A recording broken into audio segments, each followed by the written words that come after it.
E o momento é de grandes oportunidades para aquele investidor raiz da renda variável, que tem o perfil de se associar a grandes empresas e viver tranquilo, recebendo dividendos. Só não aproveita quem é doido, pessoal, porque tá tudo barato. Já faz um tempinho que a gente não vê o Ibovespa nessa situação, abaixo dos 100 mil pontos. Olhando apenas em 2023, amarga uma queda de mais de 7%. Fundos imobiliários, a mesma coisa, vem apanhando bastante aí do mercado.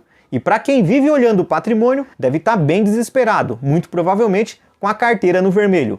Como o meu foco é acumular cotas de fundos imobiliários e ações, eu enxergo isso como grande oportunidade. E claro que eu não perdi tempo. Eu até tinha gravado um vídeo anteriormente dizendo que eu estava juntando uma grana para comprar um lote aí do Banco do Brasil, no caso 100 ações. E de fato, eu consegui juntar, pessoal, até um pouquinho mais. Mas eu já adianto que devido à queda generalizada dos ativos, eu espalhei os 4 mil reais que eu consegui dos meus dividendos dos fundos imobiliários, ações, mais o meu salário da Maria em outros ativos que a gente enxergou aí como mais oportuno.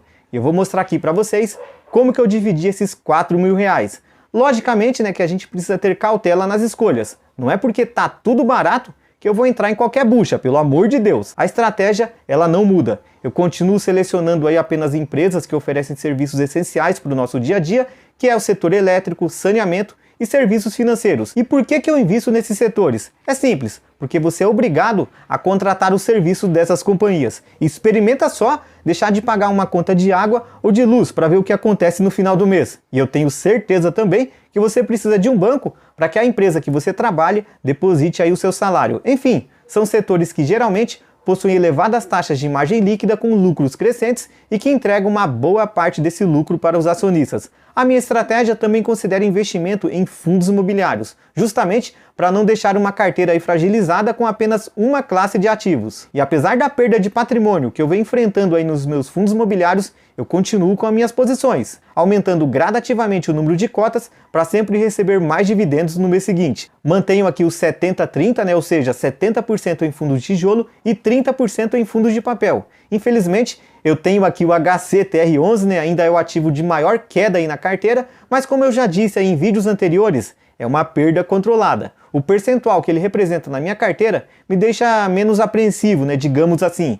E eu tenho certeza que assim que resolvido aí alguns problemas com o fundo e ele voltar a pagar dividendos altos, a cotação vai acompanhar. Obviamente que apesar do preço tão descontado, eu não vou ficar socando aí mais dinheiro nesse fundo. Ele fica aqui na geladeira e eu priorizo aí outros ativos que também estão descontados, mas que não possuem o farol vermelho, né, que o HCTR11 carrega. Bom, um dos principais motivos dessa queda generalizada dos fundos imobiliários e ações foi a sinalização dada pelo Banco Central de manter a taxa básica de juros em 13,75. É a 7ª sessão seguida que a taxa fica aí nesse patamar, inalterada desde agosto de 2022. E para assombrar ainda mais o investidor, foi deixado claro que não haverá queda enquanto a inflação continuar a patamares elevados e que não descarta um possível aumento na taxa, gente. A notícia é péssima para o investidor da renda variável e o motivo dessa queda a gente já conhece: juros altos deixa aí a renda fixa mais atrativa. Afinal, é possível ganhar quase 14% sem correr nenhum risco. E aquele investidor sem foco, sem planejamento, acaba abandonando o barco aí da renda variável mesmo no prejuízo e partindo para a renda fixa. Essa fuga dos investidores pressiona a cotação das ações e dos fundos imobiliários lá para baixo. As empresas do setor de varejo costumam ser as mais penalizadas em momentos de juros altos, já que além de diminuir o poder de compra do consumidor, corroído aí pela inflação, elas também sofrem uma piora nos seus endividamentos. A Magazine Luiza, por exemplo, foi um dos maiores tombos aí depois da confirmação da manutenção dos juros. Outra varejista aqui sangrando bastante foi a Via Varejo. Enfim, são apenas aqui alguns exemplos do estrago. Mas por outro lado, algumas ações que costumam resistir melhor aos momentos de incertezas do mercado. São papéis de empresas já bem consolidadas na bolsa, com histórico de geração de caixa e que ainda pagam bons dividendos. E é justamente esse tipo de empresa que compõe a minha carteira, porque o meu foco é comprar para não largar mais, pessoal. São 7 ações, né, que compõem minha carteira, todas com essa característica de pagar bons dividendos. E como eu disse, são de setores considerados aí essenciais para o nosso dia a dia. Hoje, a carteira tem um patrimônio em torno de 89 mil reais depois da compra dessa semana. E aí, você já deve estar se perguntando: o cara colocou esses 4 mil reais tudo em ações e deixou os fundos imobiliários de lado? Sim, gente. Pela curta experiência que eu tenho no mercado aí da renda variável, eu percebo que quando o mercado dá essa amassada nas ações, costuma ser muito rápido. Se a gente demorar para comprar, os preços sobem novamente de forma muito repentina e a oportunidade acaba indo aí para o espaço. Já nos fundos imobiliários, a subida ela é bem mais morosa, ou seja, eu tenho mais tempo para aproveitar essas quedas aí dessa classe de ativos. E oportunidades é o que não falta aí para os fundos imobiliários.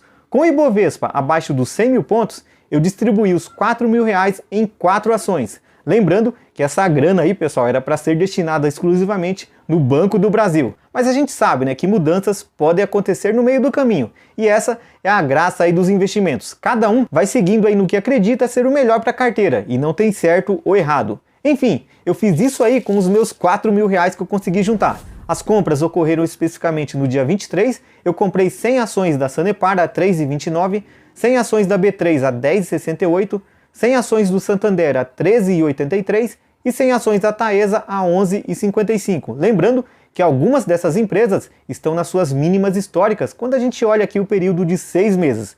E detalhe que a cotação da Taesa afundou ainda mais assim que a companhia divulgou um resultado não tão favorável do quarto trimestre de 2022. E muita gente reclamou, né, dos dividendos que foi anunciado. E é estranho, pessoal, porque a empresa entregou no ano muito mais do que está no Estatuto Social, que é de no mínimo 50% do lucro líquido. E eu concordo com a fala aí do CEO da Taesa, que a empresa ela precisa manter um equilíbrio saudável entre os dividendos, oportunidades de investimentos e a questão aí da alavancagem. Eu sei que a gente sempre vai querer mais dividendos, mas não é nada saudável, né, uma empresa sair entregando todo o seu lucro para os acionistas. A gente quer sim receber dividendos, mas que seja entregue de forma saudável. Eu sou muito grato à Taesa, né, tá no seu DNA entregar bons dividendos. Bom, depois dessa rodada aí de compras da semana, a minha carteira de ações ficou distribuída assim. Maior posição Banco do Brasil com 21%, seguida aí pelo Banco Santander 20%, depois vem a Taesa com 18%, B3 16%, CEMIG, Sanepar e Transmissão Paulista fecham a conta. E por mais que eu fique feliz, quando eu olho aí minha carteira se aproximando dos R$100.000, eu confesso que o que mais me interessa são esses números aqui, pessoal. São eles que vão me dizer o quanto que cada ação vai me pagar de dividendos. São esses números que eu preciso focar e tentar aumentar o máximo que eu puder. E qual o melhor momento para fazer esses números aumentarem?